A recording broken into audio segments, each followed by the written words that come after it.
Estamos de volta aqui com o programa Viver com Fé e Saúde, meu irmão e minha irmã. Hoje falaremos sobre a Afrangel, um trabalho maravilhoso. A Afrangel, que é a Associação Franciscana Angelina. Nossa convidada também, uma pessoa maravilhosa, é a irmã Marisa Zanuto, ela que é responsável de fraternidade. Querida, seja bem-vinda ao nosso programa. Muito obrigada, Claudine. Estou feliz de estar aqui para poder apresentar um pouquinho mais sobre a Afrangel. Exato, e por falar em apresentar, ela trouxe um vídeo muito lindo e emocionante que nós vamos acompanhar agora. Vamos ver? A Afrangel, Associação das Franciscanas Angelinas, é uma entidade filantrópica reconhecida pelo Conselho Nacional de Assistência Social. Localizada na Rua do Seminário, número 2170, no bairro Jardim Seminário, e coordenada pelas religiosas da Congregação das Irmãs Franciscanas Angelinas. A instituição proporciona uma vida melhor para crianças que vivem e convivem com o vírus HIV, causador da AIDS. A obra social existe desde 1996 e é a única de Mato Grosso do Sul que oferece este tipo de atendimento. Atualmente, 50 crianças de 0 a 12 anos que vivem em situação de vulnerabilidade social são beneficiadas pela instituição.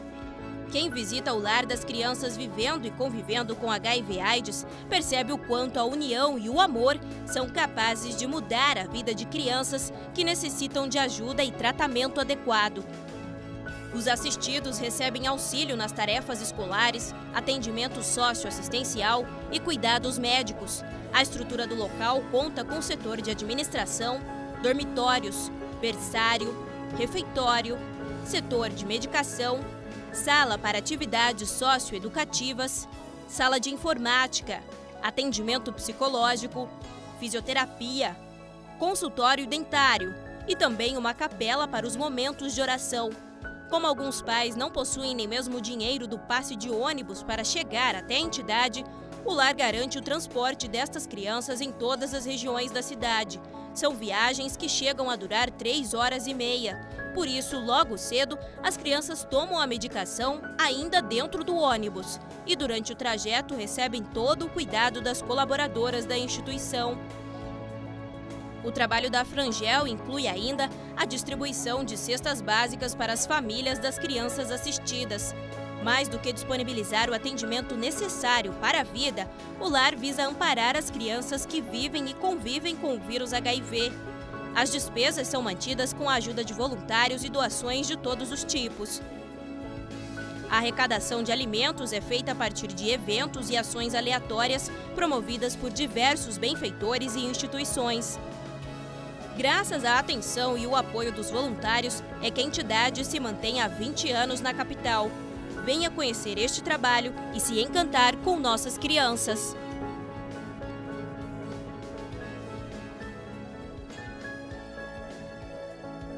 Tá vendo, pessoal, que é a Afrangel? E vamos abrir agora, como eu digo, os ouvidos do coração para a gente acolher aqui a irmã Marisa, que vai falar dela mesma, o que é a Afrangel, irmã, e assim, a quem realmente é destinado o atendimento da Afrangel, querida? O atendimento da Afrangel, Claudine, é destinado às crianças que vivem ou convivem com o vírus HIV/AIDS.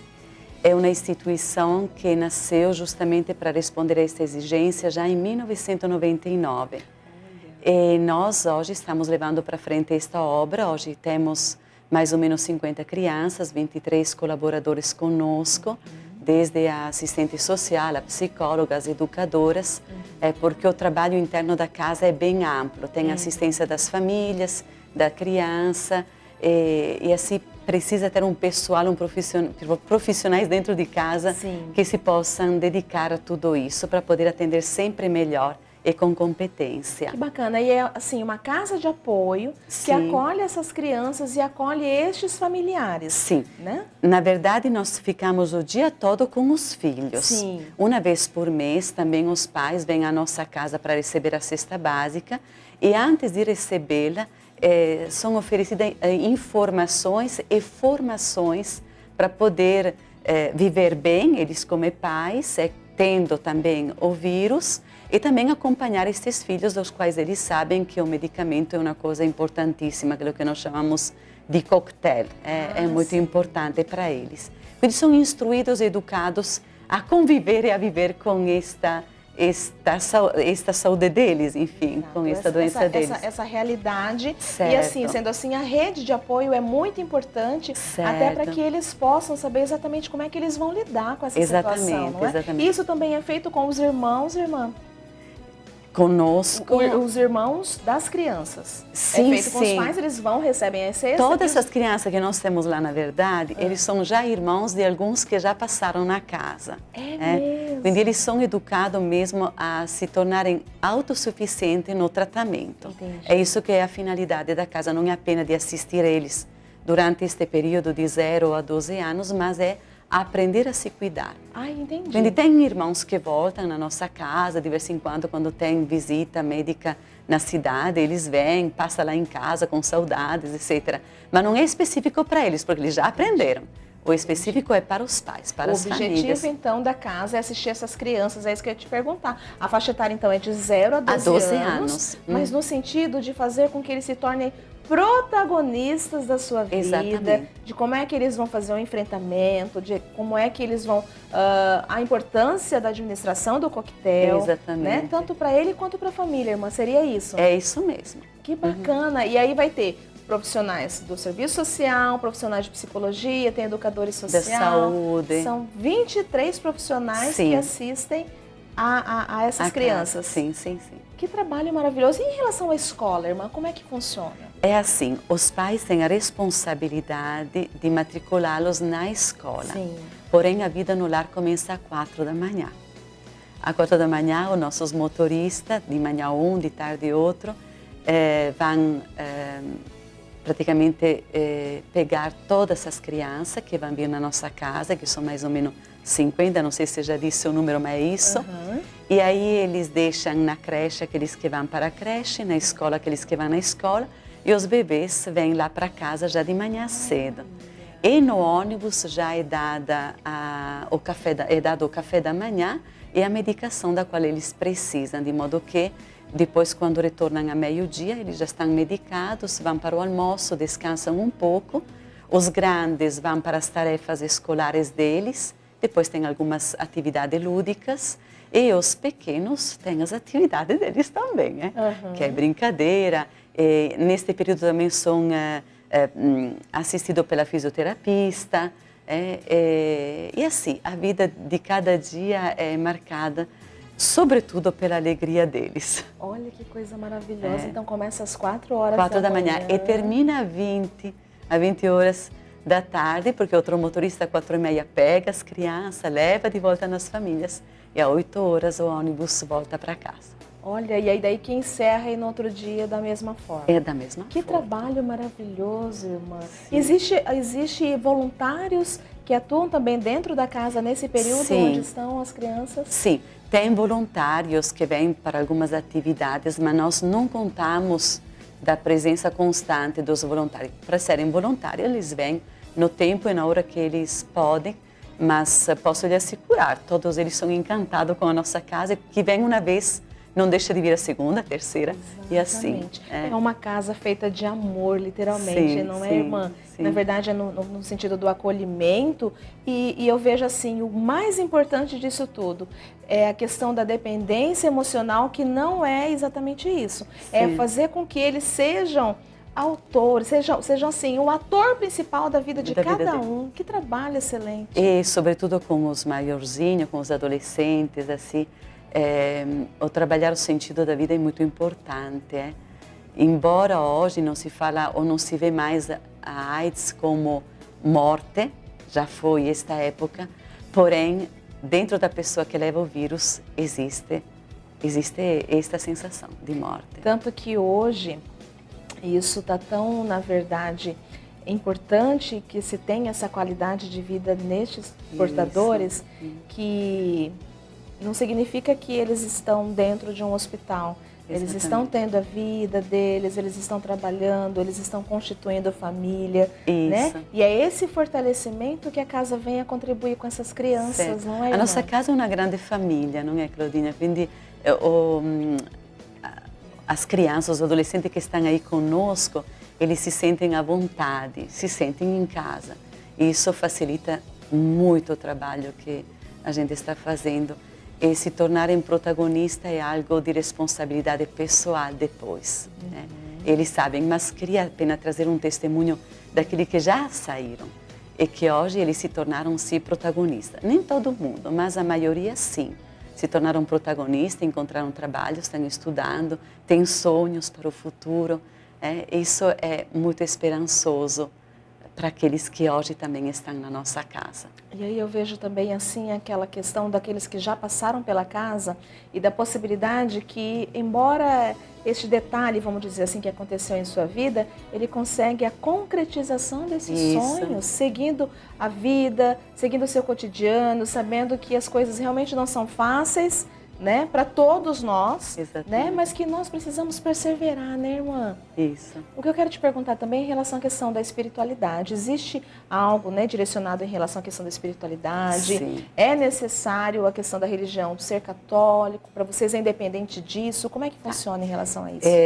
Vamos começar pelos colaboradores. Sim. Já de manhã cedo, quando eles chegam na entidade às 7 horas, eles têm a leitura orante da palavra todas as manhãs, com uma das nossas irmãs, que é a irmã Vera Lúcia, que acompanha eles nesta parte de espiritualidade. Porque acredito que é uma casa onde não se pode trabalhar sem acreditar em um Deus e acreditar que pode ser melhor o amanhã dessas crianças. Todas as turmas que nós temos lá, desde os bebezinhos, eles têm um momento de espiritualidade deles. E é uma espiritualidade baseada no Evangelho, quindi evangélica nesse sentido, porque não fazemos distinções nem de raça, nem de cor, nem de religião. E depois vem infundida a devoção à nossa Madre Fundadora, a Madre Clara, com a qual eles têm uma relações de filhos para a mãe. É uma coisa assim, deliciosa. Deliciosa. Ai, gente, olhinho brilha, assim, é delicioso quando a gente vê as pessoas assim que são apaixonadas por Maria, nossa mãe, não é? E é no sentido de uma casa mesmo, sendo assim, volto a dizer, casa de amor realmente, sim, do amor sim. da Mãe Maria, não, irmã? Certo. Então, independente de religião, de qualquer coisa, tem essa parte que também é fundamental e a espiritualidade também faz parte da formação, né, irmã? Todo mundo que entra na nossa casa já sabe a nossa espiritualidade, conhece, e por esse motivo, ou ele vem porque acredita, ou ele claramente não vai vir. Sem sombra de dúvidas. Certo. Mas assim, irmã, como é mantida a associação? Este é um assunto um pouquinho pesado, Claudinha, porque nós temos uma folha de pagamento que é bastante alta. É aquilo que hoje pesa na Frangel. Pesa porque não temos muitas ajudas nesse sentido a respeito dos pagamentos, etc. Da manutenção. Da manutenção temos mais ajuda porque os projetos nos ajudam muito também. Para aquilo que é a comida e o atendimento das crianças também de higiene deles, que é muito importante porque eles tomam banho 2 vezes por dia lá conosco, trocam de roupa, etc. Tudo isso, nós temos muita providência, assim como para a alimentação, pela higiene. Diria que não temos problema, todo mundo responde. E para poder responder a essas necessidades, nós como irmãs recebemos também muitas doações de roupa, de utensílios, de móveis, que normalmente é feito um bazar de 2 em 2 meses, de 3 em 3, dependendo de quanto chega em casa. E nós queremos que esse bazar ele se torne um pouquinho mais frequente, porque ele dá uma entrada que nos ajuda a cobrir aquelas despesas extras que sempre tem, né? E que são imprevisíveis. E aí, se o nosso povo, o nosso pessoal, aquele que está nos escutando também, pudessem receber este recado de trazer para nós aquela coisa que não serve mais lá em casa, aquela roupa que, não sendo muito velha, pode ser usada uma segunda vez, que de verdade venha lá para nos visitar e trazer isso, porque para nós já isso é uma grande ajuda. Sem sombra de dúvidas. E aí aproveita, conhece a casa, né? E hoje tem ideia assim de previsão de algum bazar que vai acontecer, irmã? Sim, no dia 11, das 9 ao meio-dia, já vai acontecer o primeiro bazar deste ano. Dia sempre 11 lá. de março. Isso. Que dia da semana, dia 11 de março? 11 de março, então, das 8... Das 8 ao meio-dia. Ao meio-dia, Isso. lá mesmo na Frangel. Na Frangel. Vai ser num sábado, gente, então. Na Frangel vai acontecer o primeiro desse ano agora. Deste ano agora. Gente, e olha, então nós queremos convidar você para você poder visitar a Frangel, né? Para você poder ir no bazar, conhecer a casa, contribuir com a casa, indo ao bazar, mas o tempo está passando tudo muito rápido, mas ainda há tempo de você dar uma olhada aí na sua casa, ver o que você tem aí, separar e levar com todo carinho lá na Frangel, que com certeza vai estar sendo muito bem utilizado, não é, irmã? Muito bem utilizado. E aquilo, gente, não é aquela roupa que tá, né, já que não serve, mas não é isso. É aquilo que você vê que tá a mais na tua casa, né? De repente, né, irmã? Sim. Aquele móvel, aquela casa, aquela roupa, né, aquele sapato, aquele brinquedo, aquele alimento. Isso, eu que queria às falar vezes sobre o está brinquedo, lá. Claudinha. Que as crianças hoje têm muitos brinquedos e às vezes tem um que ele nunca usou, que talvez nem aprecie, mas para nós vendermos ou para ajudar no momento das brincadeiras das crianças pode ser útil. O que não vai no bazar sempre é útil para casa. Exato. De que as crianças podem se fazer alguma coisa a respeito com as crianças que estão dentro da família, mas também nas escolas, quem sabe. As professoras podem se sensibilizar nesse sentido, de fazer campanhas de brinquedo. Uma coisa muito graciosa que está acontecendo, da qual eu estou participando, porque há pouco estou aqui nesta casa, é que muitas pessoas que celebram o aniversário, em vez de receber presentes, pedem o leite para a nossa casa, ou outras coisas que sabem que são úteis lá dentro, alimentos de qualquer tipo, ou talvez também o dinheiro, o valor daquele presente para poder ajudar a nossa casa. Eu achei tão lindo isso, sabe? Porque às vezes vem aquele presente que você nem vai usar. E deste jeito já se faz uma obra de caridade tão grande. E para quem está saindo de um ano da misericórdia, sabe a importância das obras de misericórdia que o Papa nos incentiva a continuar a fazer, que de verdade merece o paraíso amanhã. Exatamente. E assim, por conta dessas pessoas que a gente deve sim acreditar em um mundo melhor, não é, irmã? Tanta coisa que a gente vê acontecendo, mas com a graça de Deus ainda existe tantas pessoas maravilhosas, né? Que podem, na verdade, estender, né, a mão a um irmão, não é? Gente, quando a gente estende a mão para uma casa de amor, olha só, né? Sim, sem sombra de dúvidas que a gente está, na verdade, fazendo sim bem para o outro, mas consequentemente trazendo de retorno para a gente. Sobretudo para nós, que faz a doação, eu acredito que ele recebe muitas graças, ele se sente bem. E o que é mais importante, espiritualmente, né? Na maturidade espiritual. Viu que delícia de conversa, meu irmão e minha irmã? Mas agora nós precisamos ir para um breve intervalo e voltamos já já com o programa Viver com Fé e Saúde.